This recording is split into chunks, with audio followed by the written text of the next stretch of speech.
Marcos, capítulo 14, de 1 a 11, diz assim a palavra de Deus. E dali a 2 dias, era a Páscoa, e a festa dos pães asmos.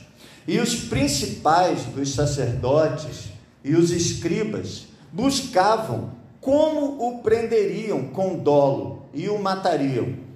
Mas eles diziam, não na festa, para que porventura se não faça alvoroço entre o povo.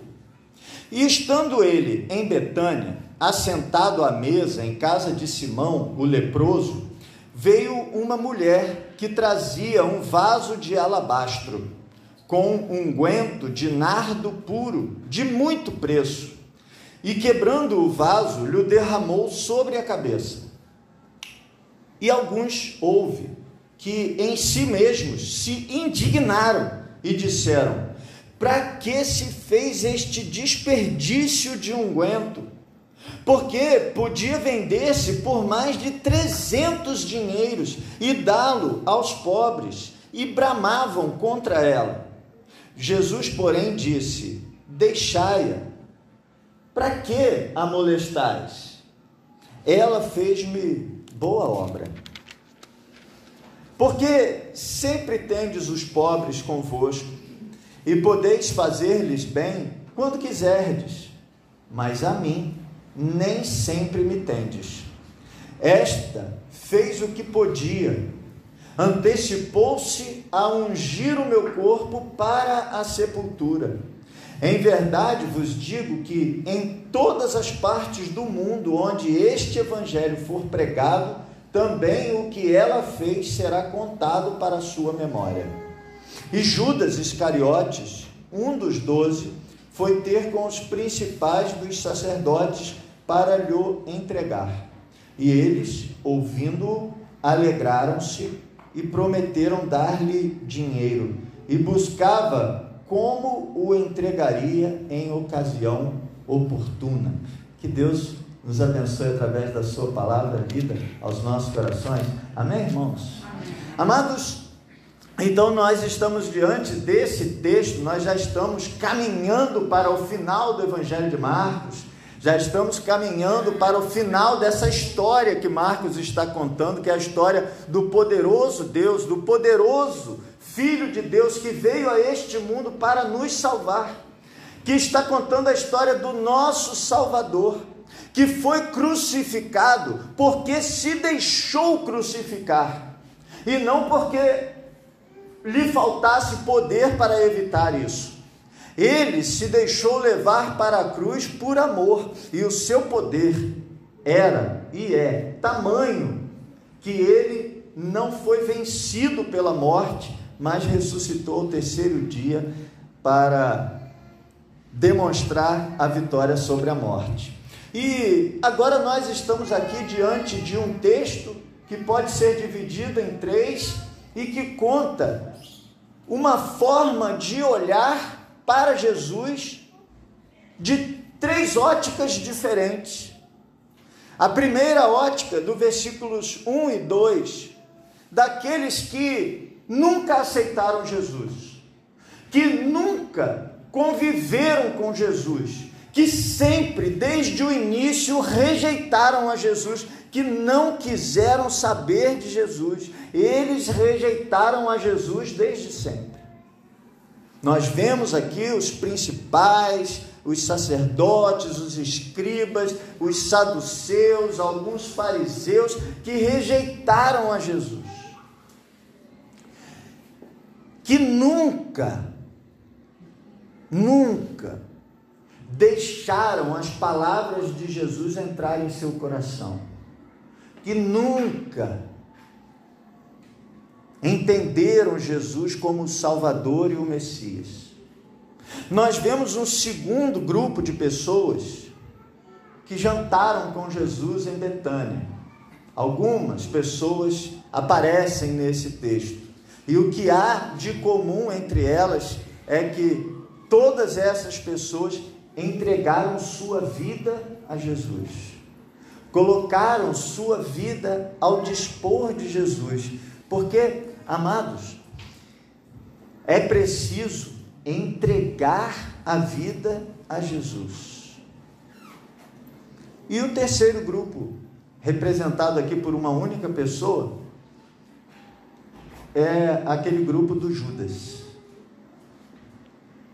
que num primeiro momento se coloca junto com Jesus, que num primeiro momento se torna discípulo de Jesus, caminha com Jesus, vê Jesus realizando a sua obra, trabalha com Jesus, ele tinha uma tarefa, mas que depois rejeita. Caminhou por um tempo e depois rejeitou. Caminhou com Jesus e depois disse assim: não era bem isso que eu esperava. Como se Jesus não tivesse cumprido a sua expectativa. E de verdade, Jesus não cumpriu a expectativa dele, porque a expectativa dele era diferente daquilo que Jesus oferecia e oferece. Há muita gente que, infelizmente, caminha para longe de Jesus depois de estar perto, exatamente porque as suas expectativas eram incorretas e Jesus não atendeu a essas expectativas. Então, não crie expectativas incorretas. Jesus quer que você se entregue a Ele para ser o seu Salvador, para mudar o destino final da sua alma, para cuidar de você, para que você possa cumprir os propósitos que Ele tem para você. Então, vamos olhar o texto e vamos partir para a análise dele. Verso 1. Dali a 2 dias era a Páscoa e a festa dos pães asmos. Nós sabemos que o nosso Senhor Jesus Cristo foi crucificado e ressuscitou na semana da Páscoa. Então, nós estamos aqui nos instantes finais, nos momentos finais da história de Jesus. O evangelista Marcos, ele faz questão de mostrar para a gente em que tempo isso está acontecendo, o quanto isso estava próximo do fim do ministério terreno de Jesus. E os principais dos sacerdotes e os escribas buscavam como o prenderiam com dolo e o matariam. Dolo é assim, vontade. Eles queriam prender Jesus, mas não era um querer assim, pois seria bom que isso acontecesse.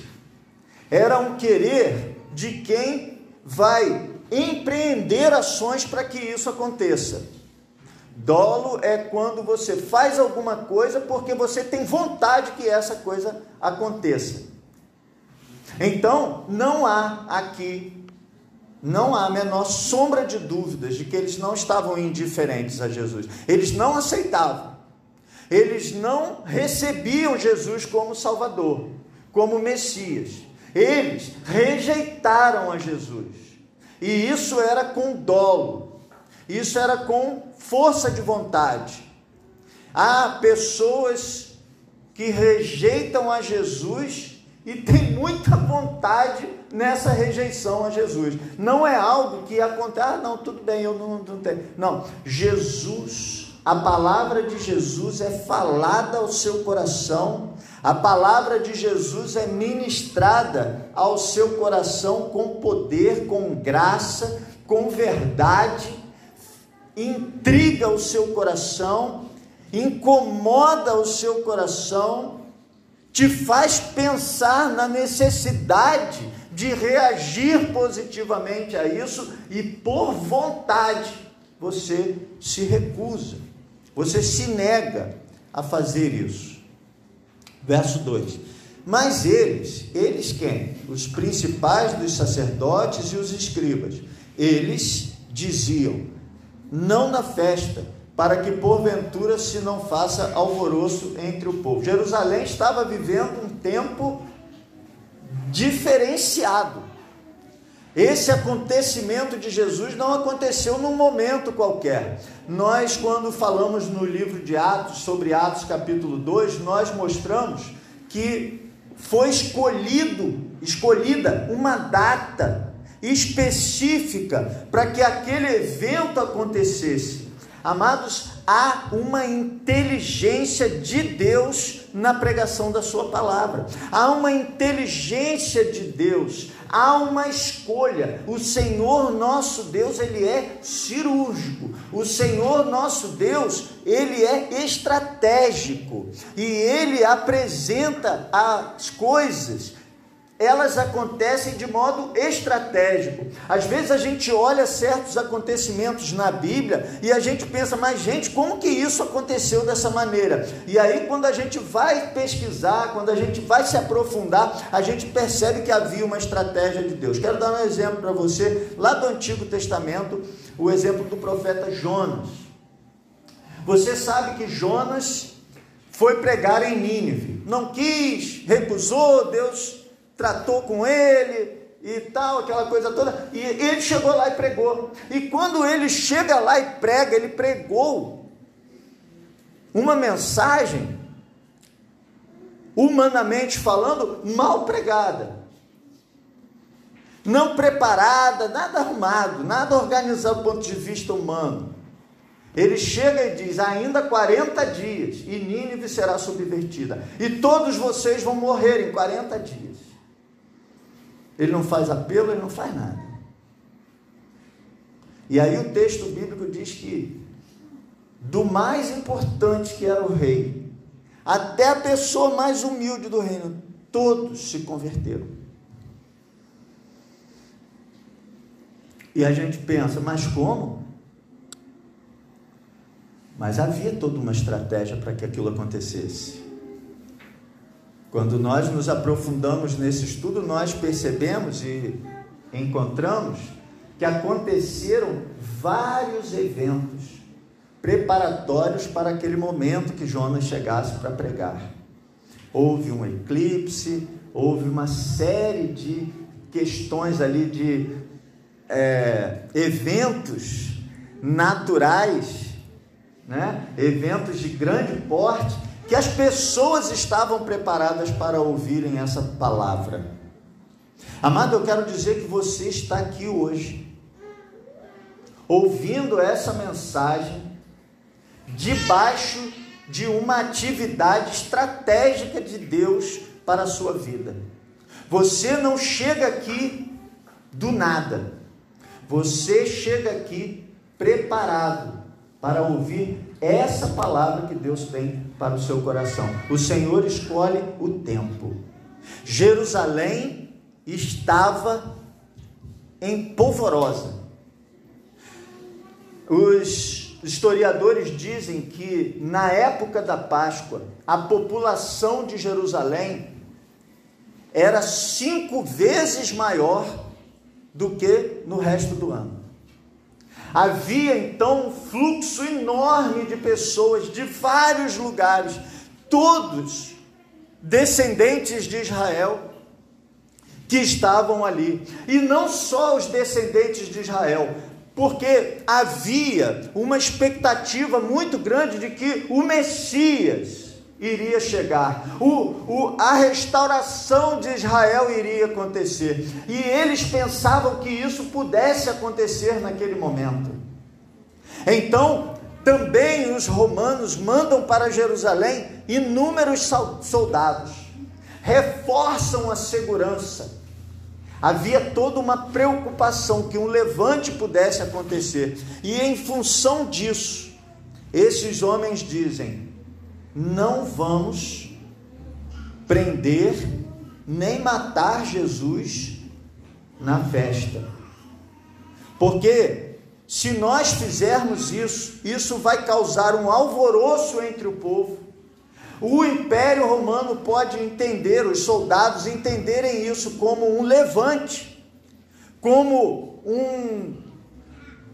uma atividade política e realizar uma destruição em massa em Jerusalém, o que veio a acontecer mais tarde no ano 70, mais ou menos 40 anos depois disso aqui, aconteceu isso. Jerusalém foi arrasada, destruída, porque o imperador entendeu que Jerusalém estava se levantando contra o império. Então nós vimos aqui que havia uma rejeição intencional. E aí vamos passar para a segunda parte do texto. E estando ele, Jesus, em Betânia, você se lembra de Betânia? Quem morava em Betânia? Lázaro, quem mais? Maria, irmã de Lázaro, e Marta, irmã de Maria e Lázaro. Você se lembra de 2 outros episódios envolvendo essas pessoas de Betânia? O primeiro deles foi quando Jesus estava na casa de Marta, Maria e Lázaro. Jesus estava ensinando, conversando, e as 2 irmãs de Lázaro tiveram atitude diferente. Lembra-se disso? Uma ficou aos pés de Jesus, dando total atenção a ele, ouvindo totalmente tudo que ele falava, coração inteiro. E a outra estava ocupada com os afazeres. E aí, essa que estava mais ocupada com coisas práticas, com os afazeres, questiona Jesus sobre a atitude de Maria. Eu ia fazer a pergunta no final. Qual que era uma, qual que era a outra? A Maria era a que estava aos pés de Jesus ouvindo. Então, já que eu entreguei a história, eu vou seguir. Depois, nós encontramos, capítulo 11 de João, um outro episódio envolvendo essa mesma família. O que foi que aconteceu? A ressurreição de Lázaro. Lázaro estava morto e Jesus o ressuscitou. Inclusive, quando a gente lê o Evangelho de João, a gente vê que esses líderes religiosos aqui também vão perseguir Lázaro. E eles vão querer matar Lázaro, porque Lázaro era a prova vivíssima, do poder de Jesus, daquilo que Jesus estava realizando ali. Muito bem. E aí, nesse episódio, quando Jesus chega em Jerusalém, em Betânia, Marta também se coloca aos pés de Jesus. Ela o adora. Muito bem. Então Jesus está em Betânia. Mas olha, Jesus não estava na casa de Lázaro, Marta e Maria. Estando ele, Betânia também aparece, a gente falou bastante aqui no livro de Marcos, porque Betânia ficava próximo, assim, coisa de uns 15 quilômetros de Betânia para Jerusalém. Então Jesus entrou em Jerusalém durante o dia, ele atuava, vamos chamar assim, no templo, ali nas redondezas, e à tardinha ele se deslocava para Betânia. Eu até falei que talvez ele estivesse hospedado em casa de Maria, Marta e Lázaro. Essa dúvida eu só vou poder tirar no céu, porque ninguém diz, mas lá eu vou saber. Mas olha onde Jesus estava. Estando ele, Jesus, em Betânia, assentado à mesa, em casa de Simão, o leproso. Peraí. Jesus estava na casa de um leproso, sentado à mesa.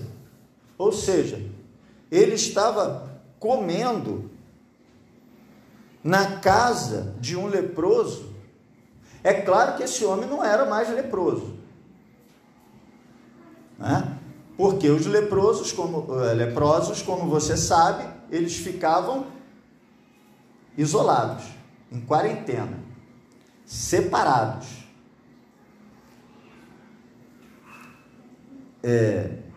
Eles eram reservados em lugares próprios onde só havia leprosos, uma doença altamente contagiosa. Então, essas pessoas eram pessoas rejeitadas pela sociedade. Onde você via um leproso, as pessoas começavam a gritar: impuro, impuro, e era uma correria, ninguém chegava perto.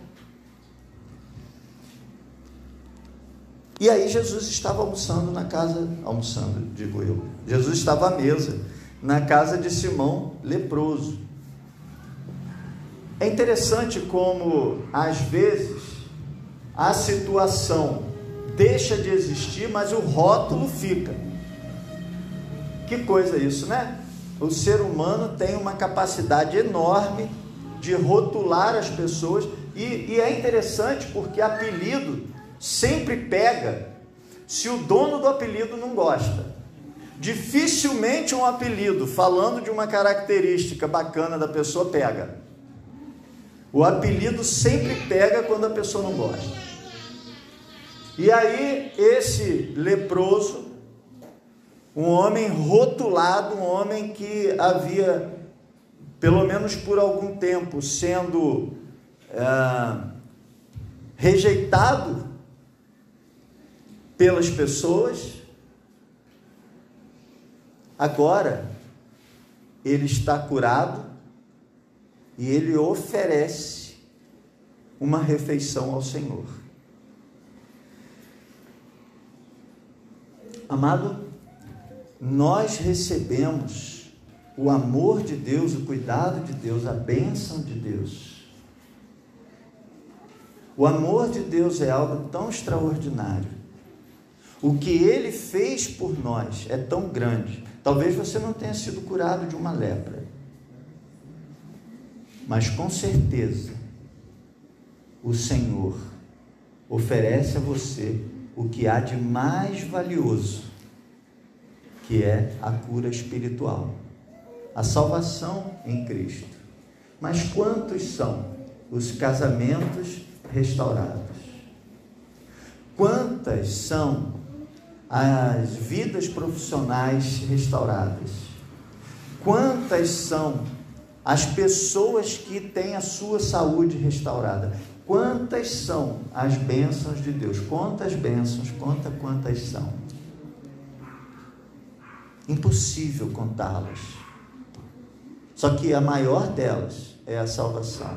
Esse homem grato promove uma refeição na sua casa para servir a Jesus. Mas não é só ele. Veio uma mulher que trazia um vaso de alabastro. Aqui só diz que era uma mulher, não tem o nome dessa mulher. Acontece que o Evangelho de João nos socorre e diz que era Maria. Porque lá no Evangelho de João, você pode ver aí na sua Bíblia que tem a referência, isso aqui aparece João capítulo 12 e João capítulo 11, foi a ressurreição de Lázaro, então foi evento próximo. Lá diz que era Maria, irmã de Lázaro, essa mulher. Então essa Maria, irmã de Lázaro, trazia consigo um vaso de alabastro com unguento de nardo puro, de muito preço. Alabastro era uma pedra, tipo um mármore. Pensa naquele mármore branco,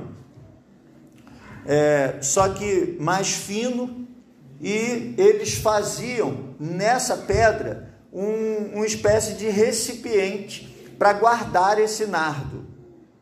E o nardo era um perfume, era mais do que o perfume, era um unguento, então ele era um perfume oleoso, e que não era dali daquela região. Nós estamos aqui no Oriente Médio, onde se localiza hoje Jerusalém, até hoje, né? Então, e esse produto, ele vem da Índia.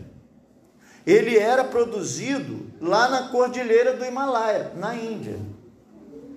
Então, era um produto que vinha importado dentro de uma vasilha, e aí era muito, muito caro. E por que as pessoas tinham isso? As mulheres se preparavam durante a vida para o casamento. Então, elas compravam pouco a pouco esse óleo e iam depositando guardando nesse vaso de alabastro, para que no dia do casamento ela pudesse dar aquela caprichada para casar. E é interessante aqui porque ela chega e quebra o vaso. Ela não abre o vaso. Porque, assim, era um negócio muito caro. Então, o que ela podia fazer? Ela podia abrir, usar um tanto e depois fechar. Isso já seria bastante. Mas não, ela quebra o vaso. Ou seja, ela quebra o recipiente e derrama todo o conteúdo. Ela entrega, não só ela entrega o melhor que tinha, como ela entrega todo esse melhor que tinha. Então ela, quebrando o vaso, lhe derramou sobre a cabeça. Obviamente a cabeça de Jesus. Aqui ele só vem até aqui, mas lá em João a gente vai ver que ela, depois que derrama esse óleo, esse hidratante na cabeça de Jesus, esse hidratante ele escorre e ela seca os pés de Jesus com os seus cabelos. Ela então usa o próprio cabelo de toalha para limpar os pés de Jesus, aquele óleo que foi derramado ali. Isso é interessante porque já vai fortalecer umas coisas que a gente vai falar daqui a pouco, mas assim, para ela usar o próprio cabelo de toalha, de se entender que esse cabelo não estava preso, que esse cabelo estava solto. Então ela soltou o cabelo. E naquela região, naquela época, uma mulher soltar o cabelo em um lugar onde tivesse outros homens que não o seu marido, era um escândalo. Então, essa mulher, ela se rasga em amor, em carinho, em cuidado com o Senhor Jesus, de uma maneira assim, totalmente extravagante. Vamos seguir. Verso 4. E alguns houve que em si mesmos se indignaram. Aí aqui vai acontecer o seguinte, olha. Em Mateus, aqui diz assim, e alguns houve que em si mesmos se indignaram. Quem foi que se indignou? Está indeterminado. Algumas pessoas que estavam ali. Aí Mateus vai dizer para a gente que essas pessoas que se indignaram eram os discípulos. E João vai dizer que foi Judas que se indignou, que ele estava ali. Aí a gente vai pensar o seguinte: Judas se indignou e contagiou um monte de gente que foi junto com ele. Isso acontece mesmo, infelizmente. Mas deixa Judas, porque a gente vai tratar dele mais na frente. Então houve que em si mesmos se indignaram e disseram: para que se fez este desperdício de unguento? Porque podia vender-se por mais de 300 dinheiros e dá-lo aos pobres. Essa versão aqui, revista corrigida, diz 300 dinheiros, mas a revista atualizada diz 300 denários. E você já sabe, porque eu já falei várias vezes aqui, que um denário era o equivalente ao pagamento por um dia de trabalho, de um bom dia de trabalho. Certo? Então, se valia 300 denários, valia o salário que um homem, trabalhando bem, ganharia em aproximadamente um ano.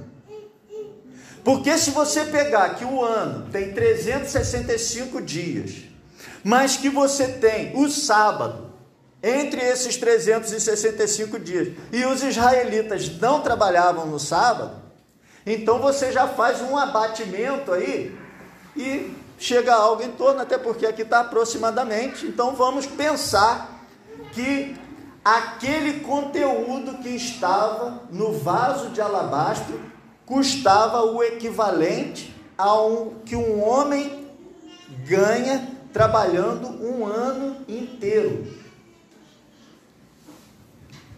Realmente chamou a atenção. Então eles disseram, porque podia vender-se por mais de 300 dinheiros e dá-lo aos pobres, e bramavam contra ela.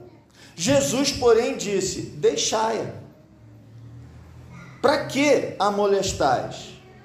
Ela me fez boa obra. Deixa eu ler logo o outro versículo.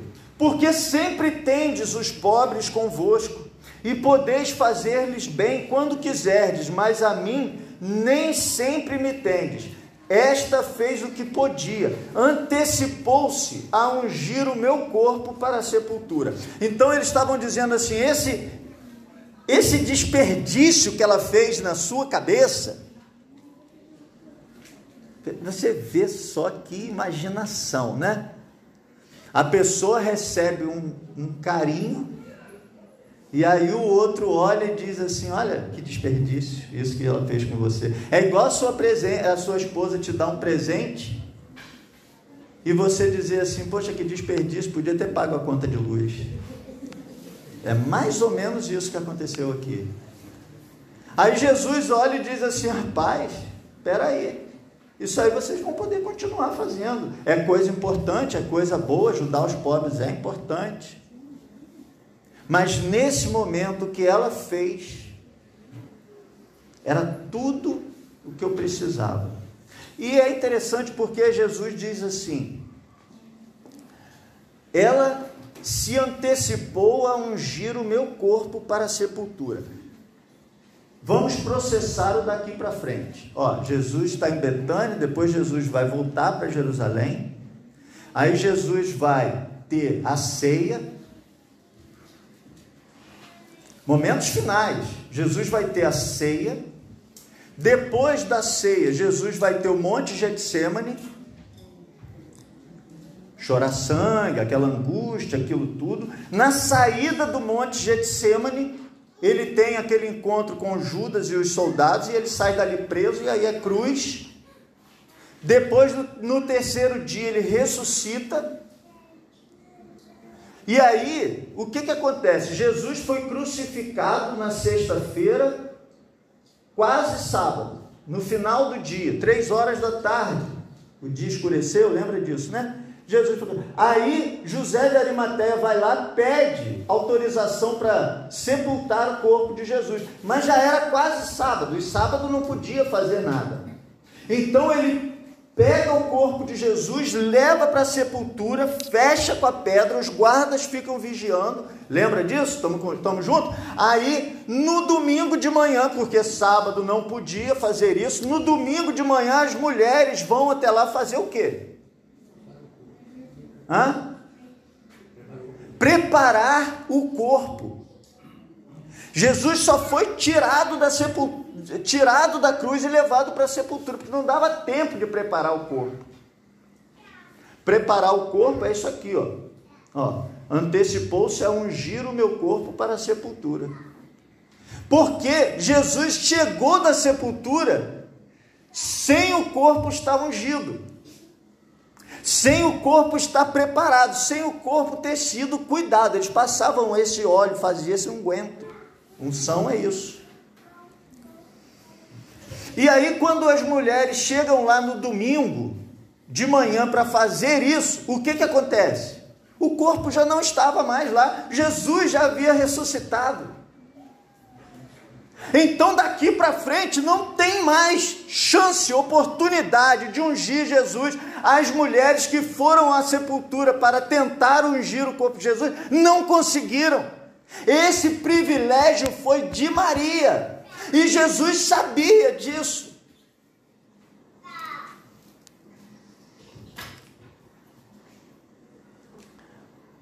Isso é lindo. Não...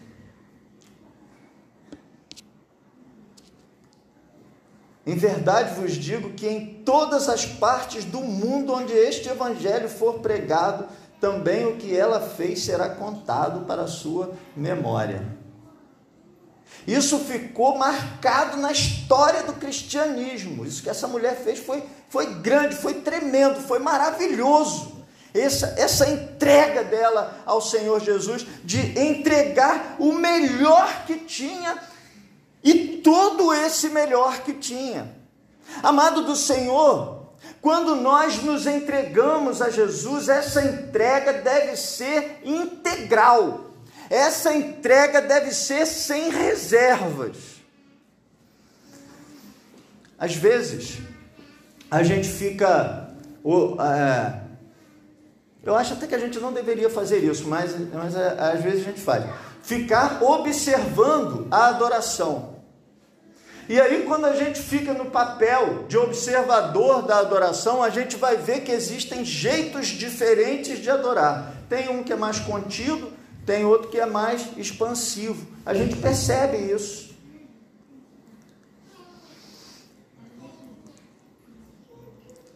Pode ser que a sua personalidade seja uma personalidade mais contida.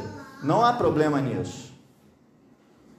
Agora, eu acho muito triste quando uma pessoa deixa de adorar a Deus com toda a sua alma, porque está encabulado, porque os outros podem estar olhando.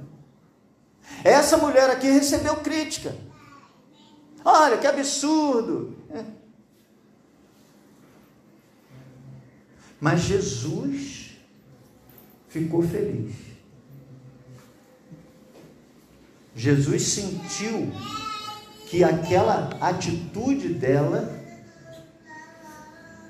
era um carinho, era um amor. Quando você se conecta com a pessoa de Deus, e isso seja no momento de louvor, seja no momento da mensagem, seja na sua casa, no momento de oração, seja onde for, quando você derrama o seu coração, quando você faz tudo que você pode por Cristo, Ele se alegra. Quantas vidas entregues a Cristo, derramadas.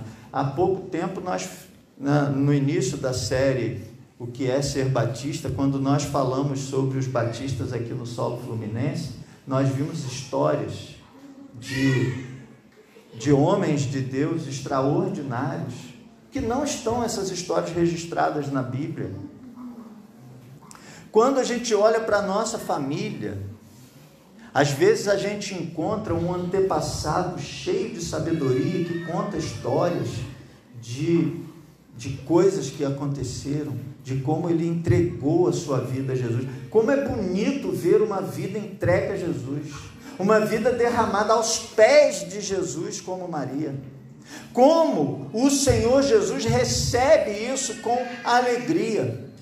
Amado do Senhor, esse ponto da mensagem é um ponto de entrega, de derramamento da alma com Jesus, de consagração da vida a Jesus. Talvez, meu amado, você está me ouvindo e você diz assim: eu já entreguei a minha vida a Jesus, mas essa entrega é cheia de reservas, essa entrega cheia de isso não, aquilo não, essa entrega cheia de não vou me gastar muito nisso não. Pois o que nós estamos vendo aqui é que essa entrega deve ser, agrada a Jesus quando essa entrega é sem reservas, é inteira, é total. E aí nós chegamos à última parte. E Judas Iscariotes, um dos 12, gente, um dos 12,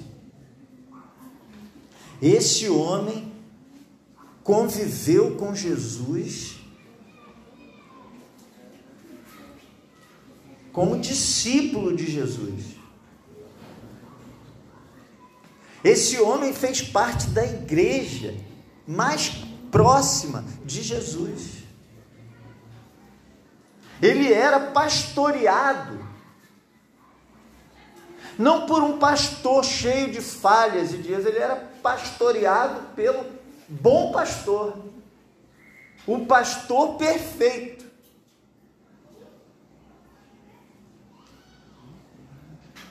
Mas esse Judas Iscariotes, um dos 12, foi ter com os principais dos sacerdotes para lhe entregar.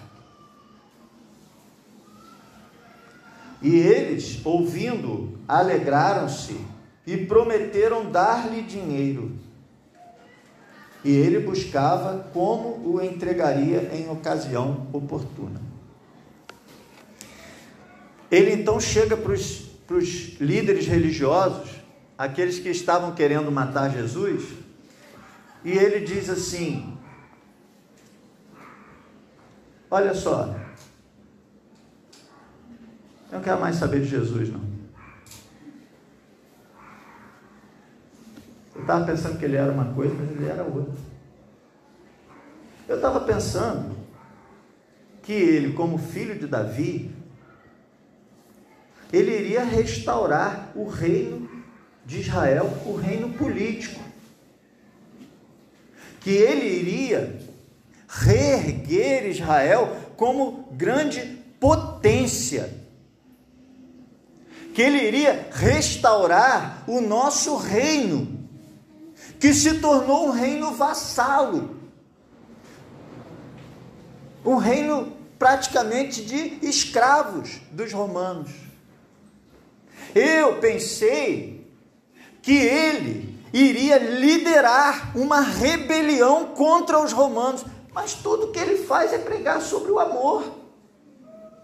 Tudo que ele faz é dizer que o reino dele não é desse mundo. Tudo que ele faz é dizer que ele vai morrer.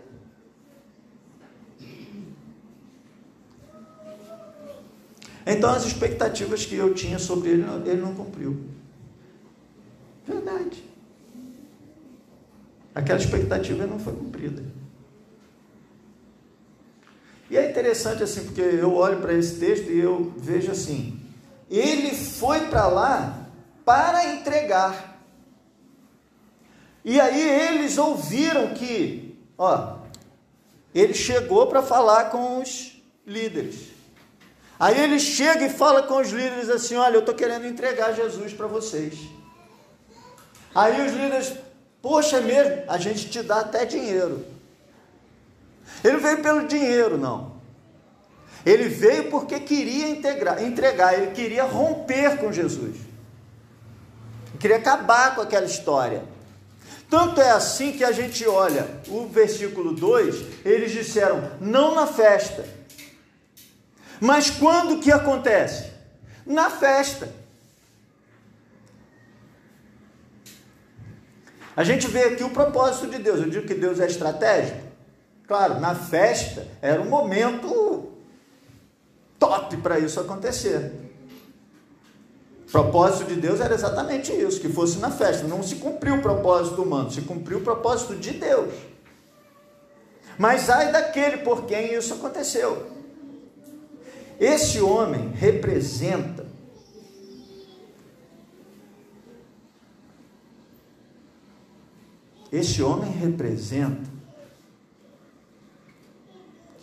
quem se aproximou de Jesus para buscar uma cura e depois se afastou dele, para buscar prosperidade e depois se afastou dele. Representa quem veio para buscar qualquer benesse desse mundo e depois se afastou dele. Não importa se recebeu ou não recebeu.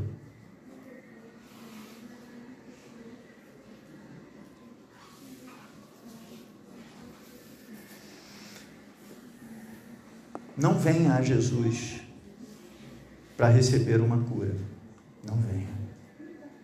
Não venha a Jesus para receber prosperidade. Não venha. Não venha a Jesus para restaurar o seu casamento. Não venha. Venha a Jesus para receber a vida eterna, para receber a salvação da sua alma. Ah, pastor, e essas outras coisas? Todas as outras coisas serão acrescentadas. Tudo isso é bônus. Quanta gente que vem para Jesus, recebe a salvação e também restaura o casamento. Vem para Jesus, recebe a salvação e também tem a sua vida financeira melhorada. Quanta gente que vem a Jesus, recebe a salvação e tem a sua saúde restaurada. Muita gente. Mas isso é consequência, não é causa. Não é o que se deve buscar.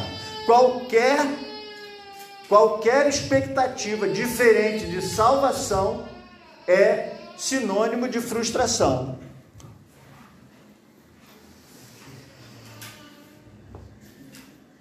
E eu quero terminar pedindo para você fechar os seus olhos e refletir em qual desses grupos você está.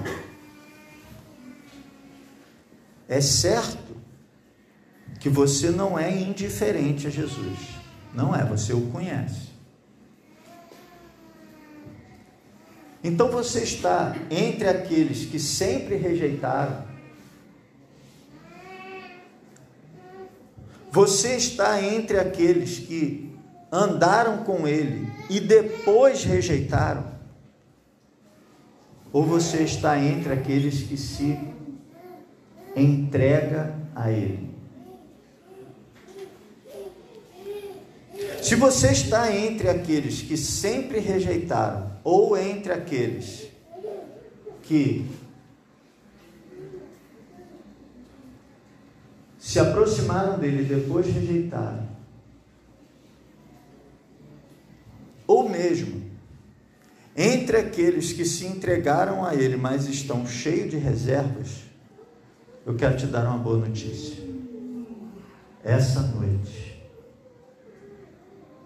é a noite em que você pode entregar o seu coração inteiramente a Jesus, sem reservas. Feche os seus olhos, ore ao Senhor e diga: Senhor, eu entrego a minha vida ao Senhor sem reservas.